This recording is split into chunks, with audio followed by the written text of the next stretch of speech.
एक सुनसान समुंदर के किनारे, जहां दूर दूर तक कोई इंसान नहीं दिखता, जहां सिर्फ लहरों की आवाज़ और हवाओं की सिसकियां सुनाई देती हैं, वहीं एक टूटी फूटी झोपड़ी में रहता था एक बूढ़ा मछुआरा। उम्र करीब 65 साल, शरीर कमज़ोर, चेहरे पर झुर्रियां और आंखों में तन्हाई। उस बूढ़े का नाम था राम प्रसाद। राम प्रसाद की जिंदगी बहुत साधारण थी। हर सुबह अंधेरे में उठना, पुरानी नाव लेकर समुंदर में उतर जाना, कभी मछली मिलती तो उस दिन चूल्हा जलता और कभी खाली हाथ लौटता तो भूखे पेट ही सो जाना पड़ता। जैसे तैसे वो अपनी जिंदगी चला रहा था। ना कोई अपना था, ना कोई परिवार, बस समुंदर ही उसका दोस्त था और समुंदर ही उसकी मजबूरी। लोग कहते थे इतनी उम्र में भी वो हार नहीं मानता, लेकिन कोई नहीं जानता था कि हर रात वो अकेलेपन से लड़ता था। उस दिन भी राम प्रसाद रोज की तरह मछली पकड़कर लौटा।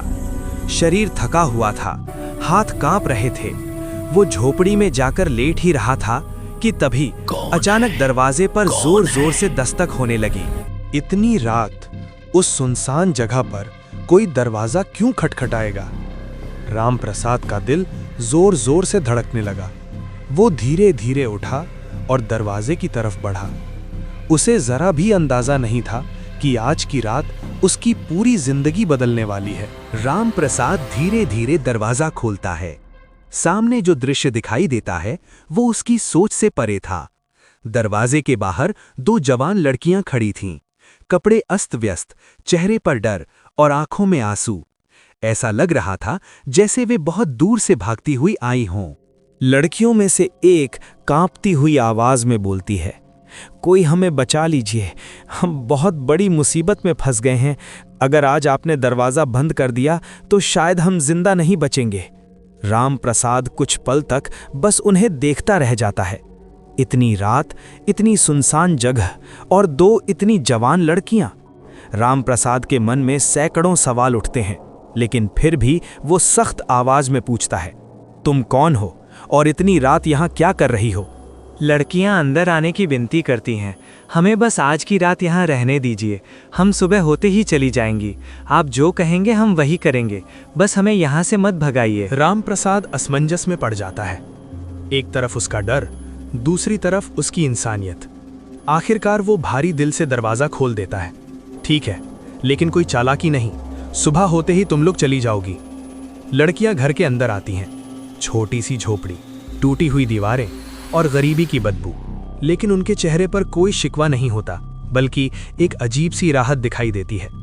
राम प्रसाद उन्हें देखकर सोचता है, इतनी सुंदर, इतनी जवान और फिर भी मेरे जैसे बूढ़े आदमी के घर में। जरूर इसके पीछे कोई कहानी है, लेकिन उसे क्या पता था कि ये कहानी उसे ऐसी राह पर ले जाएगी जहां से लौटना आसान नहीं होगा। रात धीरे धीरे और गहरी होती जा रही थी। समुंदर की लहरों की आवाज अब पहले से ज्यादा डरावनी लग रही थी। रामप्रसाद चुपचाप एक कोले में बैठा उन दोनों लड़कियों को देख रहा था। उसके मन में बार बार एक ही सवाल उठ रहा था, इतनी रात, इतनी सुनसान जगह और ये लड़कियां? कुछ देर की खामोशी के बाद लड़कियों में से एक धीरे से बोलती है, हमें सिर्फ यहां रहने की जगह नहीं चाहिए, हमें आपका साथ चाहिए। रामप्रसाद चौंक जाता है। साथ? किस तरह का साथ? लड़की थोड़ा और पास आकर कहती है, हम आपसे शादी करना चाहती हैं। ये सुनते ही रामप्रसाद के पैरों तले जमीन खिसक जाती है। उसका दिल जोर जोर से धड़कने लगता है। उसके मुंह से बस यही निकलता है, तुम्हें होश है? तुम क्या कह रही हो? मैं एक गरीब 65 साल का बूढ़ा आदमी हूं। मेरे पास ना पैसा है, ना ताकत, ना कोई बड़ा नाम। लड़कियां बिना झिझक कहती हैं, हमें कुछ नहीं चाहिए, ना पैसा, ना आराम। जैसे आप रखेंगे वैसे ही रह लेंगे, बस हमें अपनाइए। रामप्रसाद के मन में शक और डर दोनों बढ़ते जा रहे थे। उसे लगने लगा कि ये कोई चाल है या फिर किसी बड़ी साजिश की शुरुआत। लेकिन दूसरी तरफ उसका दिल कह रहा था, अगर ये सच में मजबूर हुई और मैंने मुंह मोड़ लिया तो मैं खुद को कभी माफ नहीं कर पाऊंगा। काफी देर सोचने के बाद वो भारी आवाज में कहता है, ठीक है, अगर यही तुम चाहती हो तो मैं मना नहीं करूंगा। उस रात बिना किसी रस्म, बिना किसी गवाह, एक बूढ़े मछुआरे की जिंदगी में अचानक शादी हो जाती है। लेकिन रामप्रसाद को जरा भी अंदाजा नहीं था कि आज की रात के बाद हर रात उसके लिए एक नया डर लेकर आएगी। रात और भी गहरी हो चुकी थी। समुंदर की लहरें अब जैसे किनारे से टकराकर किसी को चेतावनी दे रही थी। छोटे से झूपड़े के अंदर एक दिया टिमटिमा रहा था। रामप्रसाद चुपचाप जमीन पर बैठा था और वो दोनों लड़कियां पीछे खड़ी थीं। अचानक झोपड़े के बाहर किसी के चलने की आवाज आई। छप छप छप। रामप्रसाद चौंक गया। इतनी रात यहां और कौन हो सकता है? उसने दरवाजे की तरफ देखा, लेकिन बाहर कोई नहीं था। जब वो मुड़ा तो उसने देखा लड़कियां अब पहले जैसी नहीं लग रही थीं। उनकी आंखें अजीब तरह से चमक रही थीं और उनके चेहरे पर एक हल्की सी मुस्कान थी जो डर पैदा कर रही थी।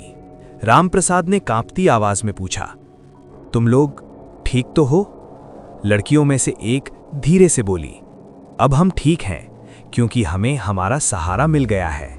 इतना कहकर वो लड़की अचानक दिए के पास गई और बिना हाथ लगाए दिया बुझ गया।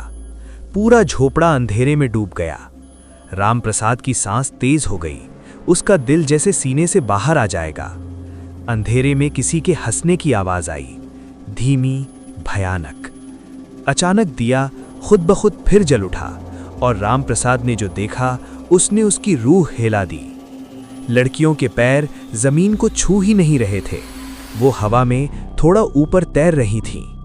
रामप्रसाद पीछे हटते हुए बोला, तुम इंसान नहीं हो? इस पर दोनों एक साथ बोली, हमने कभी कहा था कि हम इंसान हैं? समुंदर से तेज हवा का झोंका आया। झोपड़ा जोर से हिल गया और उसी पल रामप्रसाद को एहसास हुआ जिसे उसने सहारा समझा था, वही अब उसकी सबसे बड़ी मुसीबत बनने वाला था। तेज हवा अब तूफान में बदल चुकी थी। समुंदर गरज रहा था जैसे कोई पुराना जख्म फिर से जाग उठा हो। रामप्रसाद घुटनों के बल जमीन पर बैठ गया। उसके होंठ कांप रहे थे। लड़कियों में से एक बोली, 60 साल पहले इसी समुंदर में हमारी लाशें फेंकी गई थीं। हम मछुआरों की बेटियां थीं, लेकिन उस रात किसी ने हमें इंसान नहीं समझा। दूसरी लड़की आगे आई, हम रोए, चिल्लाए, लेकिन समुंदर के अलावा किसी ने हमारी आवाज नहीं सुनी। तभी से हम यहीं हैं, इंतजार में। रामप्रसाद की आंखों से आंसू बहने लगे। उसने कहा, मैंने किसी का बुरा नहीं किया, मैं तो बस जिंदा रहने की कोशिश करता हूँ। लड़कियां मुस्कुराईं, हम जानती हैं, इसलिए तुम्हें चुना। आज की रात समुंदर को एक इंसान चाहिए। बाहर लहरें झोपड़े के अंदर तक आ गईं। नमक भरी हवा सांस लेना मुश्किल कर रही थी। रामप्रसाद खड़ा हुआ, धीरे धीरे बाहर समुंदर की ओर बढ़ा। उसने आखिरी बार आसमान की तरफ देखा और बोला, अगर मेरी जिंदगी से किसी की आत्मा को शांति मिले तो मैं तैयार हूँ। जैसे ही वो पानी में उतरा, लहरें शांत हो गईं, हवा रुक गई। लड़कियां धीरे धीरे धुएं में बदलने लगीं। अगली सुबह समुंदर के किनारे खाली जाल पड़ा था और दूर एक बूढ़ा आदमी मछली पकड़ रहा था। लेकिन गांव वाले कहते हैं वो रामप्रसाद नहीं है, क्योंकि उसकी परछाई अब कभी पानी में नहीं दिखती।